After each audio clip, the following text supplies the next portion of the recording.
Donc voilà, moi c'est Yaya Boumedienne, j'ai 31 ans maintenant. Je vais de Belgique, de Liège exactement. J'ai commencé le football en Belgique. J'ai pas fait de sorte de formation, par contre j'ai beaucoup joué dans la rue, j'ai beaucoup joué au futsal. J'ai même joué au futsal en Ligue 2 et Ligue 1 en Belgique. Ensuite, quand j'ai signé un contrat en 3e division en Belgique, j'ai dû arrêter le futsal. Donc j'avais 20 ans quand j'arrête le futsal. Et après, je me suis consacré à fond au football. Donc j'ai mis toutes les chances de mon côté pour aller le plus haut possible. Donc voilà, et après j'ai fait 3e division, j'ai gravi les échelons, j'ai fait 2e division, puis 1re division, puis j'ai joué en Belgique en 1re division, puis à l'étranger en 1re et 2e division. Ça, on en parlera un peu plus tard dans l'interview. Je pense que tu vas me poser ce Ouais, genre de des questions. ouais, Donc voilà, en gros, mon petit parcours. Tu as voyagé quoi. Tu as voyagé Voilà, beaucoup, tu es un joueur de football. j'ai voyagé Et beaucoup. Voilà. aujourd'hui, tu es venu à Dubaï, tu t'es installé à Dubaï. Tu as fait un an dernièrement dans un club. Et pour l'instant, tu as arrêté, tu es en mode pause. Voilà, pour l'instant, je suis en mode pause par défaut, on va dire, parce que voilà, je suis libre. Je suis libre. J'ai fait la dernière saison ici en Ligue 2 ici à Dubaï, dans un petit club ici. Sympa, mais pas très ambitieux, pas très stable. Donc voilà, donc ici, je suis libre, je cherche un nouveau challenge. Même si j'ai 31 ans, c'est pas évident, mais on peut encore jouer quelques années encore. Donc voilà, on verra bien, hein, parce que là, voilà. le destin nouveau. Ok, d'accord. Et donc, on va partir un petit peu dans tes débuts.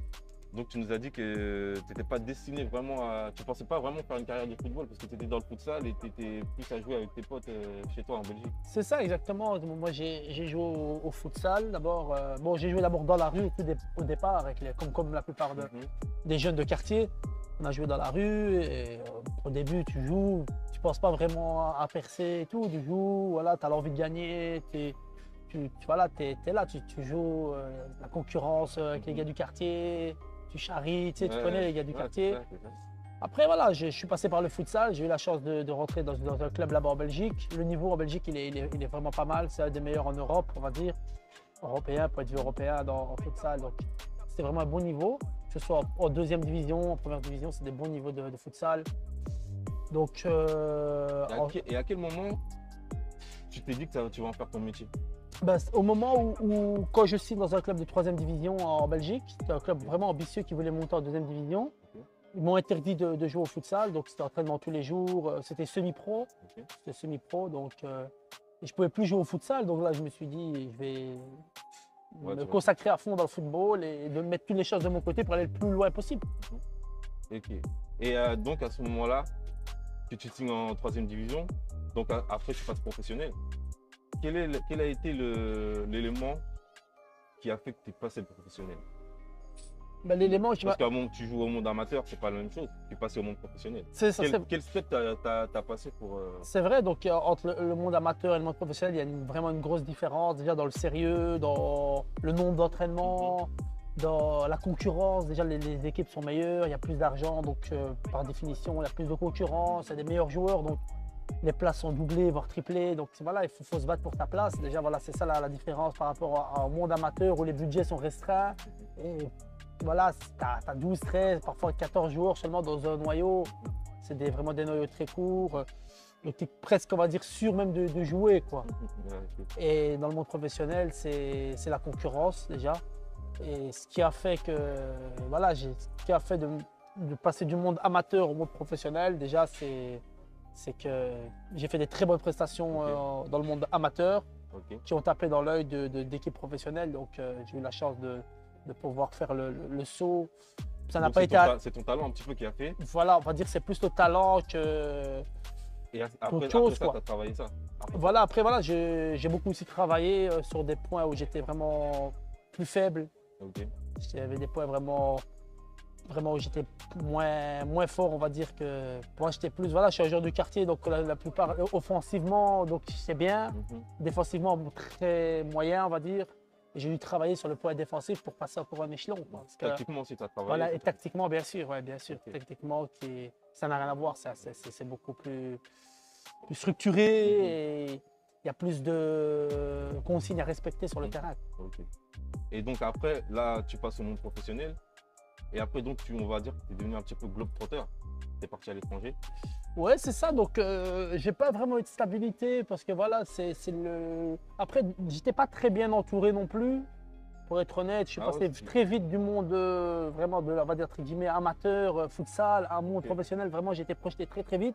Tu étais tout seul à ce moment-là? Donc, Ou t'avais un agent ou- Ben, j'avais un ami qui me suivait, mais j'avais pas vraiment d'agent qui avait l'expérience. Ou il n'y a pas vraiment un agent qui m'a contacté pour me prendre dans son écurie, vraiment un gars qui avait de l'expérience. Donc j'ai dû faire. Tu t'es débrouillé un petit peu. J'ai dû me débrouiller, voilà. C'est pour ça que j'ai pas eu cette certaine stabilité comme des joueurs ont, ils restent 3 à 4 ans dans un club. Moi, j'ai pas eu cette stabilité. Donc voilà, c'était le destin, c'était comme ça, j'ai fait mon maximum. Mais voilà, je suis devenu globetrotter comme ça. Ouais. Est-ce que tu penses que ta force, c'est ça principalement, d'être un petit peu un débrouillard, de ne pas avoir fait le circuit comme tout le monde et de t'être débrouillé tout seul?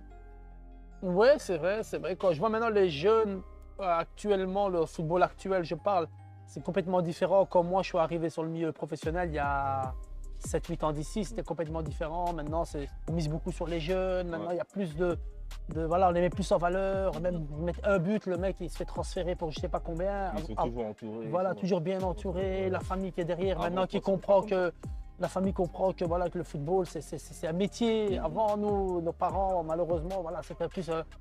le football pour eux, c'était voilà, un amusement. Ok, on gagnait de l'argent, mais c'était pas vraiment un truc. Vraiment, il fallait prendre très au sérieux. T'étais pas Donc, vraiment conscient en fait, vraiment. voilà, t'es pas vraiment très conscient. Mhm. Et ouais, c'est ce qui fait ma force, c'est que voilà, c'est que j'ai dû me débrouiller seul, donc j'ai dû à chaque fois me battre et trouver des solutions. C'est pour ça aussi que j'ai voyagé, que j'ai dû accepter des opportunités que je pense que j'imaginais pas y aller, quoi. Mhm. Ok, et après, parle-nous un petit peu de tes aventures à l'étranger. Et j'aimerais savoir le Pérou, particulièrement le Pérou. Tu étais tout seul à ce moment-là. Ouais, je suis parti Qu'est-ce seul. qu'est-ce qui t'a aidé à surmonter ça? Parce Ben, que tu m'as dit, tout à l'heure, on a discuté un petit peu et tu m'as dit que c'était dur. ouais, c'était dur dans le sens où c'était dur parce que j'étais seul en fait. J'étais seul dans un pays où je connais pas du tout la culture, je connais pas du tout la langue, je parlais pas espagnol, là-bas ça parle espagnol. Donc le football complètement différent de l'Europe, là c'est le football purement sud-américain, qu'en Europe on n'a pas appris ce football-là. Tu sais, c'est football, tu joues à 3000 mètres d'altitude, 2500 mètres d'altitude. Les mecs qui sont endurants, vraiment très endurants, physiquement ils sont très forts. Techniquement aussi très fort, tactiquement moins fort qu'en Europe, moins C'est un discipliné. autre football aussi. C'est un autre football, voilà, c'est Ça complètement faut- il y a différent. l'adaptation aussi. Voilà, donc L'adaptation était importante. voilà, l'adaptation, ça a pris un peu de temps, mais malgré ça, ça s'est très bien passé sur le point de vue sportif. Ça s'est très bien passé. J'ai eu des bonnes stats. J'ai eu la chance de jouer une compétition extraordinaire qui était la Copa Libertadores. Ok. Donc on a fait les qualifications. On a fait les qualifications et ensuite on s'est qualifié. C'est une compétition que je n'oublierai jamais parce que c'est vraiment l'ambiance dans les stades. Là-bas, c'est vraiment la vraie passion du football, quoi. Le club là-bas, les supporters sont vraiment des fans, des idoles. Donc, c'était vraiment le football Tu l'as complètement. vraiment Voilà, aimé, c'est vraiment. particulier par rapport à ce que j'ai connu. Donc surtout comme moi, je viens de très loin, donc du monde amateur où tu joues devant 50, 100 Ouais. personnes, tu arrives, tu joues Copa Libertadores. Peu importe le club où je joue, la compétition, c'est fabuleux. C'est comme un gars qui joue la Ligue des Champions avec un club, on va dire, de Bulgarie ou de Roumanie. Toi, c'est quand même c'est la Ligue des Champions. Ils se retrouvent contre le Barça, ils se retrouvent contre des clubs comme ça. C'est exceptionnel, quoi. C'est une très bonne expérience, inoubliable. Ah, bah, c'est super ça. Ouais. Et donc j'aimerais savoir quel conseil tu pourrais donner aux jeunes, un jeune qui a, on va dire, un petit peu ton parcours, qui n'a pas été dans un centre de formation, qui n'était pas prêt à être professionnel, mais qui a été conscient qu'il y avait quelque chose à faire et qui doit travailler pour ça. Quel conseil tu pourrais lui donner? Le conseil que je donne, moi je peux conseiller plus les gens du monde amateur que du monde professionnel, parce que moi je viens vraiment du monde amateur. J'ai fait vraiment tous les échelons quasiment du monde amateur. J'ai même joué avant ça, parce que je ne l'ai pas précisé. J'ai joué en provincial. En provincial, j'ai joué qu'une année, hein. Mais c'est quand même, en France, l'équivalent, c'est en dessous encore, c'est district, c'est Ouais, ça? c'est ça, c'est Je joue en district, district, c'est le monde amateur. Et j'ai même joué les dimanches matins. Les Ah dimanches matins, tu vois, le district Ouais, du dimanche dimanche matin. matin, Donc ouais. j'ai joué quand j'étais jeune, j'avais 17-18 ans, j'ai joué au district. Ok, Donc ouais. j'ai vraiment connu ce monde-là. Parce que les jeunes d'aujourd'hui qui sont à 18 ans, ils sont déjà professionnels, ils ont déjà un gros contrat, ils sont déjà sponsorisés. Donc, non, donc le conseil que je peux donner, c'est croire en ses qualités. Moi, je suis quelqu'un qui croit beaucoup à mes qualités. T'es sûr de toi? Sûr de moi, voilà, je suis sûr de moi. Donc déjà, de un, il faut croire en ses qualités et jamais lâcher. Ça veut dire dans le sens où si tu vois ton pote, même si voilà, il est dans le centre de formation, il est là, il signe professionnel à 18, 19 ans, voilà, sa carrière est un peu tracée.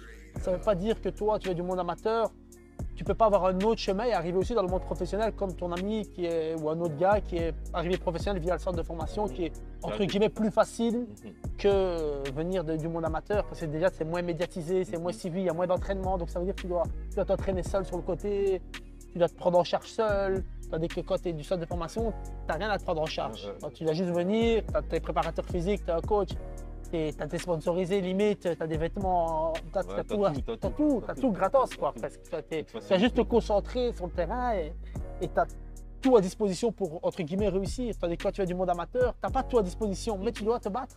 Ça veut dire que tu dois croire en tes qualités, t'entraîner sur le côté en dehors de tes entraînements avec ton club, parce que je sais que dans le monde amateur, c'est 2-3 entraînements maximum. Et y croire et faire le maximum pendant les matchs, parce que plus tu vas faire des stats, faire des bons matchs, tu vas quand même taper dans l'œil de club un peu plus haut. Et puis petit à petit, tu vas monter, même si tu es des amateurs vraiment bas, tu vas monter jusqu'à arriver peut-être en national un jour. Et puis le national, c'est quand même médiatisé, la 3e division en France, même partout. Tu peux taper dans l'œil d'un club de Ligue 2, et puis peut-être Ligue 1, il y en a qui font des sauts comme ça. Donc oui, il faut y croire et travailler sur le côté en dehors de ses entraînements. Voilà. Il y a aussi de l'adaptation, c'est parce que tu t'es adapté, une adaptation facile, et débrouillardise chez toi aussi. Bien sûr, il faut vraiment être débrouillard aussi, parce que faut pas vraiment compter vraiment sur les parents, tout le temps sur les parents, ou bien sur les grands frères, ou je sais pas, ou un autre.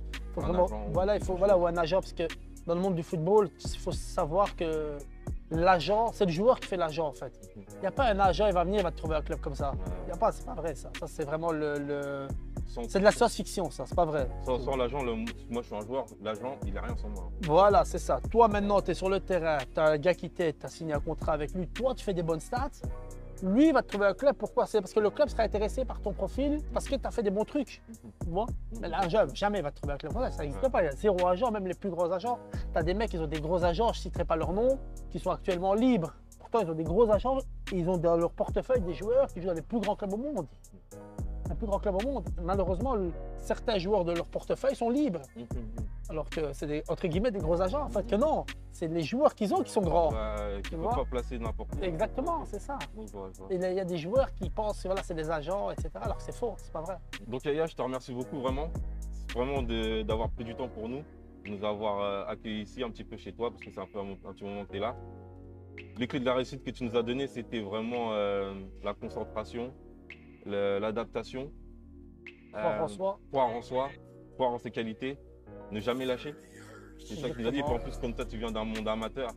Tu n'es pas dans le monde amateur, tu viens d'un monde. Oui, tu viens du monde amateur. Ah ouais, et donc, tu es monté au niveau professionnel un petit peu plus tard. Tu sais c'est quoi le travail et tu sais c'est quoi les sacrifices qu'il faut faire. C'est ça. Donc voilà, les gars, vous avez des clés encore aujourd'hui. Et un conseil en plus voilà, que je peux donner. Dernier mot pour Yaya. Le dernier mot, donc voilà, il a bien cité les conseils que j'ai donnés, mais bon, tout le monde, beaucoup de gens le répètent, mais bon voilà, il faut toujours le répéter. Et autre chose, c'est surtout travailler, ça c'est très important, et être bien entouré. Ça être bien entouré, surtout dans les choix, surtout arriver dans le monde professionnel, on va dire, quand tu arrives dans le monde pro, là je parle plus à ceux qui sont vraiment dans le monde professionnel et qui sont jeunes, surtout bien s'entourer et pas faire des choix uniquement financiers. Par exemple, si un club te veut, pas aller voir que l'argent. Parfois, tu peux aller te gâcher une carrière juste à cause de mauvais choix. Donc, je suis bien placé pour le dire, parce que j'ai fait des choix parfois pas bien, mais moi, j'étais pas bien suivi et entouré. Donc, je veux pas que les petits frères et d'autres gars fassent les mêmes erreurs. Donc, c'est normal. Donc, bien entouré et bien faire des bons choix réfléchis sur le long terme. Je te remercie Yaya, c'était avec plaisir. Avec plaisir. À bientôt.